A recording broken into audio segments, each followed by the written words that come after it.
नमस्ते दोस्तों, मेरा नाम है राज और आप देख रहे हैं मेरा यूट्यूब चैनल स्लो लर्नर। आज का वीडियो एक कंपनी एनालिसिस वीडियो है। कंपनी का नाम है प्रिकॉल, जिसका हम आज एनालिसिस करेंगे। ये एनालिसिस 4 हिस्सों में होगा। कंपनी का पहले हिस्से में कंपनी का बिजनेस मॉडल, फिर इसके फंडामेंटल एनालिसिस, फिर इसका टेक्निकल एनालिसिस जो कि चार्ट पे होगा, और लास्ट हिस्से में इसके वैल्यूएशन। अब इसका सबसे पहले बात कर लेते हैं कंपनी के जो लेटेस्ट रिजल्ट आए हैं वो कैसे दिख रहे हैं। उसके बाद फिर इसकी बात करते हैं हम इसके रिजल्ट। सिंपल भाषा में कंपनी का बिजनेस मॉडल बताऊं, बहुत आसान है। कंपनी एक प्रॉक्सी प्लेयर है ऑटो इंडस्ट्री का। अब इसको कैसे कह सकते हैं, कोई भी अगर बाइक बनती है उसमें कुछ पार्ट्स लगते हैं जो कि पिक्चर में यहाँ दिखाए गए, जैसे कि oil pump, brakes, fuel pump, digital जो मीटर होता है वो, और कुछ इलेक्ट्रॉनिक पार्ट्स होते हैं जो उसमें लगते हैं। अब कोई गाड़ी बनती है, ट्रक बनता है, उसमें गेज होती है, ऑयल पंप होता है, फ्यूल पंप होता है, कैबिनेट किट होती है, वाटर पंप होता है।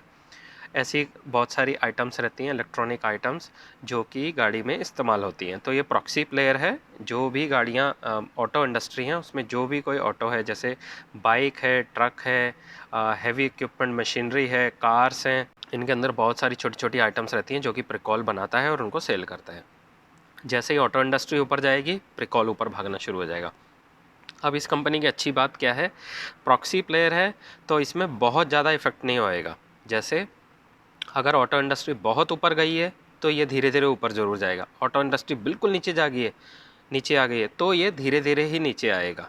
तो ये बहुत फास्ट वोलाटाइल स्टॉक नहीं है। ये स्टॉक बड़ा ही कंसिस्टेंट है, परफॉर्मर है, रिलायबल है और प्रेडिक्टेबल काइंड ऑफ स्टॉक है। इसमें बहुत ज़्यादा बड़े बड़े ऊपर नीचे स्विंग मूव्स मैंने नहीं देखे हैं। ये मेरी अपनी एनालिसिस है, ये किसी तरह का बाय सेल रिकमेंडेशन नहीं है। प्लीज़ आप इस वीडियो को एज अ एजुकेशन पर्पस देखें, इस्तेमाल करें। अगर फिर भी आपने ऐसा कोई काम करना है, अपने फाइनेंशियल एडवाइज़र से पूछ के करें। ओके, ये तो हो गया कंपनी का बिजनेस मॉडल। फटाफट चलते हैं इसके एक बारी हम फाइनेंशियल्स देख लेते हैं, फंडामेंटल्स कैसे देख रहे हैं। कंपनी आज की डेट में 5,300 करोड़ के मार्केट कैप पे है। सेल्स ग्रोथ 20 का है, ऑपरेटिंग प्रॉफिट मार्जिन 11 का, आरओई 18 का, पैग रेशियो 1 हो चुका है। यानी कि आज की डेट में अगर देखा जाए तो कंपनी ठीक ठाक, जितने की कीमत उतने पे ही मिल रही है। बहुत महंगी नहीं है कंपनी और बहुत सस्ती भी नहीं। प्राइस टू बुक 5 का है। चार्ट का ट्रेंड कंसोलिडेशन में है, कहीं नहीं जा रहा है और वीक दिख रहा है। एक बारी ट्रेडिंग व्यू पे नज़र डाल लेते हैं ताकि चार्ट के बारे में ज़्यादा हमें पता लगे। जैसा कि आप ट्रेडिंग व्यू पे देख पा रहे हैं, चार्ट इनका कंसोलिडेशन में फंसा हुआ है, वीक दिख रहा है, कंसोलिडेट होके तैयारी कर रहा है ऊपर जाने की। वॉल्यूम के साथ थोड़ी थोड़ी बाइंग आई है और अभी तक चार्ट लेकिन वीक। क्वार्टर ऑन क्वार्टर जो रिज़ल्ट आए हैं और जो लेटेस्ट आज जो रिज़ल्ट आए उनके बारे में डिस्कस कर लेते हैं।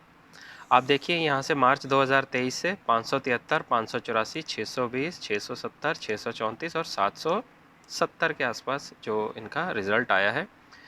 अगर नंबर्स देखेंगे मुझे ठीक लग रहे हैं। क्वार्टर ऑन क्वार्टर बेसिस पे अगर देखा जाए तो 31% की ग्रोथ आई है। मार्च 2025 के जो रिज़ल्ट हैं उसको कंपेयर करा है इन्होंने मार्च 2024 के। 584 के कंपैरिजन में 770 जो करोड़ है वो रिज़ल्ट आया, जो कि 31% की ग्रोथ दिखाता है। अब अगर पिछले क्वार्टर से इसको कंपेयर करें तो वहाँ से भी ग्रोथ हुई है। इसको थोड़ा सा और बाइफरकेट करके देखने की कोशिश करते हैं। एक्सपेंसेस में एक बार ही चलते हैं। देखिए एम्प्लॉयज़ कॉस्ट बढ़ गई है, जिसकी वजह से इनके मार्जिन पे हिट पड़ा है। मार्जिन 10% रह गए, जो कि कंसिस्टेंटली 12 से 13% की रेंज में रहते थे। अब इससे फ़र्क क्या पड़ा है, दो चीज़ें हुई हैं। एक तो पहले जब कंपनी ने 634 करोड़ का बिजनेस करा था तो उसमें 41 करोड़ कमाया था। आज उसने पहले से भी ज़्यादा बिजनेस करा है, 770 करोड़ के आसपास, और 35 करोड़ कमा रही है। यानी कि ज़्यादा माल बेच के भी माल कंपनी कम कमा रही है। अब उसमें फैक्टर क्या क्या हुआ है, डेप्रीसिएशन बढ़ा है, इंटरेस्ट कॉस्ट बहुत ज़्यादा नहीं है, अदर इनकम बहुत ज़्यादा नहीं, मार्जिन पे हिट पड़ा है क्योंकि एम्प्लॉयज़ की कॉस्ट बढ़ गई है। एक तो ये वजह हो गई जिस वजह से आप देखिए यहाँ पे सीधा ईपीएस ग्रोथ नहीं हुई है और स्टॉक काफ़ी टाइम से चल नहीं रहा है। ये देखिए ईपीएस ग्रोथ में काफ़ी परेशानी आ रही है, 340, 374, 370, 340 और 287। तो ईपीएस ग्रोथ नहीं हुई है, इसलिए स्टॉक को चलने में परेशानी हो रही है। आज की डेट में जो स्टॉक है वो 5% नीचे गया है। ये देखिए आज का जो स्टॉक का परफॉर्मेंस है, अगर आप चार्ट पे देखेंगे 5%, 5.5% ये खुला और खुल के 5.5% की गिरावट के साथ बंद हो गया। अब इसकी जो मेन वजह थी जो मुझे लगती है वो ये है क्योंकि इसके मार्जिन हिट हुए हैं, उस वजह से स्टॉक को चलने में परेशानी हो रही है। अब ये इकलौता रीज़न नहीं है, बहुत सारे और भी रीज़न हो सकते हैं। जैसे ये सब कहानी करते हैं, मैं भी आपके साथ कहानी ही कर रहा हूँ। स्टॉक नीचे चला गया है तो उसका कोई बहाना बना दिया, स्टॉक ऊपर चला जाएगा तो उसका बहाना बना दो। अब एज अ इन्वेस्टर आपको करना क्या चाहिए? आपको कंपनी के रिजल्ट के ऊपर ध्यान देना है। कंपनी का परफॉर्मेंस अच्छा है, बिल्कुल अच्छा है, ठीक ठाक है, कंपनी प्रेडिक्टेबल है, बहुत ज़्यादा फास्ट ग्रोथ कंपनी नहीं है। ये कंसिस्टेंट परफॉर्मेंस की तरह, परफॉर्मर की तरह आपको रिजल्ट लगातार धीरे धीरे कछुए की तरह इसकी स्पीड बढ़ती ही रहेगी, रुकने वाला नहीं है।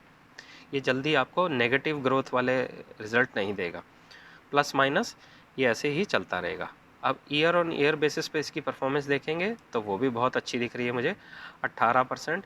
और ऑन एन एवरेज इनकी जो मैनेजमेंट की कमेंट्री है, जो उसमें गाइडेंस है, वो 20 से 22% के बीच में रहती है।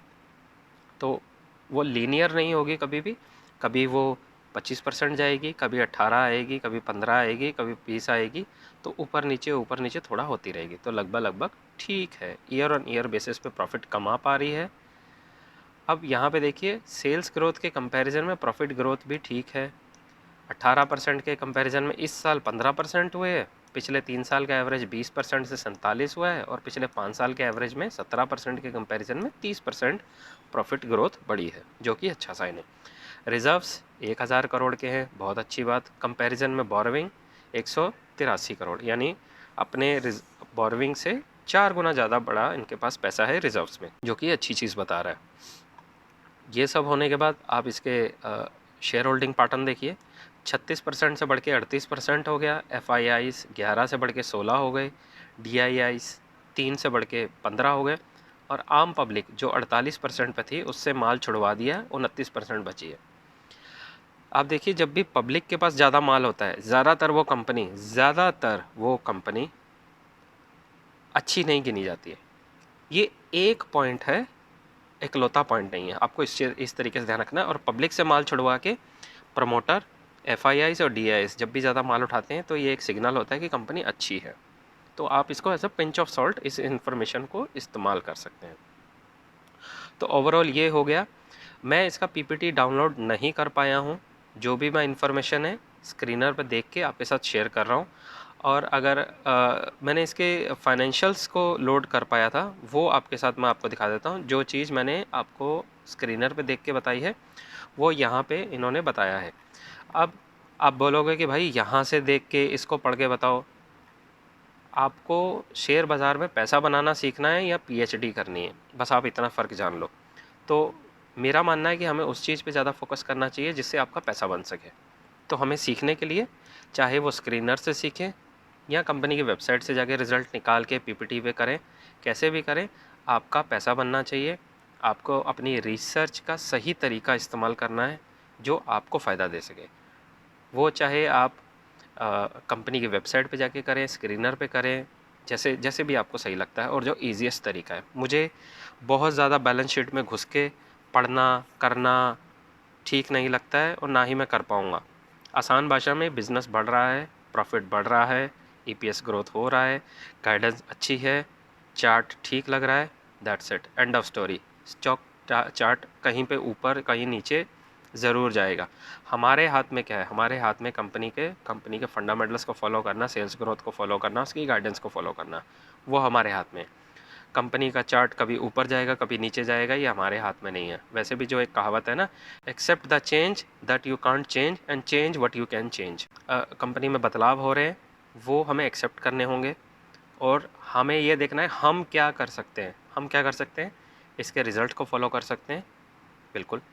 हम इसके फंडामेंटल्स को फॉलो कर सकते हैं, मैनेजमेंट की गाइडेंस को सुन सकते हैं। चार्ट का ऊपर नीचे जाना हमारे हाथ में नहीं है, तो उसको देख के हमें डिसीजन नहीं ले। एक बारी सारी डिटेल को समराइज़ कर लेते हैं, सीधा चलते हैं एक्सेल शीट पे और वहाँ पे इसके बारे में आसानी से व्यू बता के आपको दिखाता हूँ। 20 का सेल्स का ग्रोथ दिखा रहा है, जो कि मैनेजमेंट ने बताया। Pace of sales growth growing है, अप है, ट्रेजेक्ट्री इसकी ग्रोविंग है, अप है। क्वार्टर ऑन क्वार्टर बेसिस पे ग्रोविंग है, अप है, बुलिश है। ऑपरेटिंग प्रॉफिट मार्जिन 11 है, ROE 18 है, पी इसका 32 है, प्राइस टू बुक 5 का है, इंडस्ट्री का पी 5 और पेग रेशो 1, फेयरली वैल्यू हो चुका है। अभी ये स्टॉक सस्ता नहीं है। अगर स्क्रीनर पे जाऊं और आपको इसका पी का पिछले 1 साल के जो पी का है वो आपको दिखाता हूँ। ये एक टाइम में 42 पे ट्रेड हुआ करता था, जो कि आज की डेट में 30 के आसपास ट्रेड हो रहा है। तो फेयरली वैल्यू है, बहुत महंगा नहीं है, बहुत सस्ता भी नहीं है, इसलिए मैंने वैल्यूएशन को गुड कैटेगरी में रखा है। फंडामेंटल्स वेरी गुड है, टेक्निकल में कंसोलिडेशन में है, चार्ट वीक दिख रहा है मुझे अभी। गाइडेंस 20 से 22% के बीच में है, कैटेगरी गुड, और जो मेरे रीजंस हैं, good pace of sales growth, consistent, rather मैं कहूँगा consistent pace of sales growth है इनका। तो ये स्टॉक बड़ा वॉलेटाइल टाइप का नहीं है, ये पोर्टफोलियो टाइप की कंपनी है जिसे अपने पोर्टफोलियो में रखा जा सकता है लंबे समय के। प्लीज़ आप इस वीडियो को लाइक शेयर सब्सक्राइब कर दीजिए, क्योंकि आपका ऐसा करने से मुझे बहुत मोटिवेशन मिलता है और इस चैनल को आपके सपोर्ट की बहुत ज़रूरत है। प्लीज़ इस वीडियो को लाइक शेयर सब्सक्राइब कर दीजिए। तो ये था मेरा आज का वीडियो। आई होप मेरे इस वीडियो से आपको काफ़ी कुछ सीखने को मिला होगा।